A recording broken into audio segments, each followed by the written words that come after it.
That's the number 1. Ayan. So, ilalak nyo lang pala yun dito. Hi guys! Tayo ngayon ay unboxing at bubuksan na natin to. And this is my box. Okay, sige. Buksan na natin. Buksan pala natin to. Kung ano nasa box. Ayan. Ayan, ang bigat. Ito ay ayan. Trolley siya kasi kailangan namin siya sa pagbubuhat. Kaya bumili tayo niyan. Ito yung instruction na walang instruction. Description lang. So, bahala natin. Na lang natin. Obvious naman siguro kung paano gawin.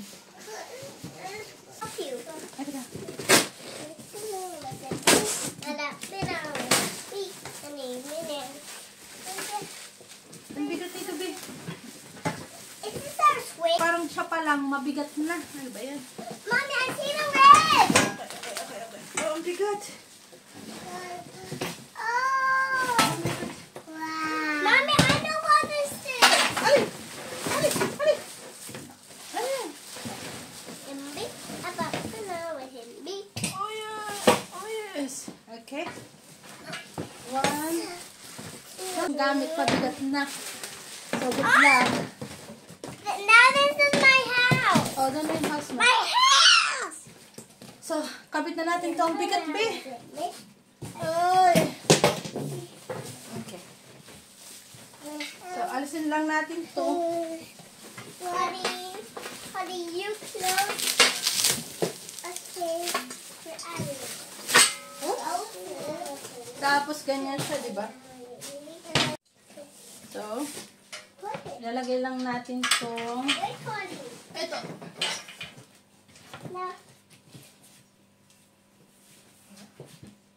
Tama ba? Yan o, alisin lang natin yung pinaka-plastic. Tapos itatryan natin yung pinaka-gulong dyan kung paano siya ikabit. Sa gulong pa lang mabigat na.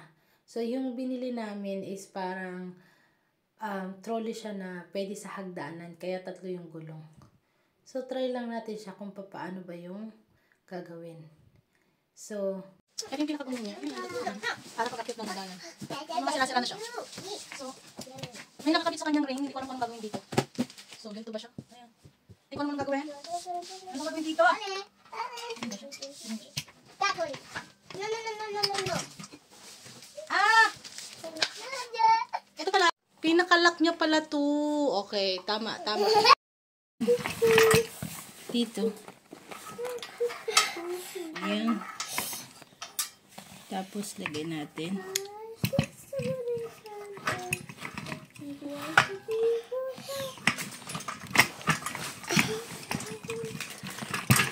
Ayan. Tapos yung pin.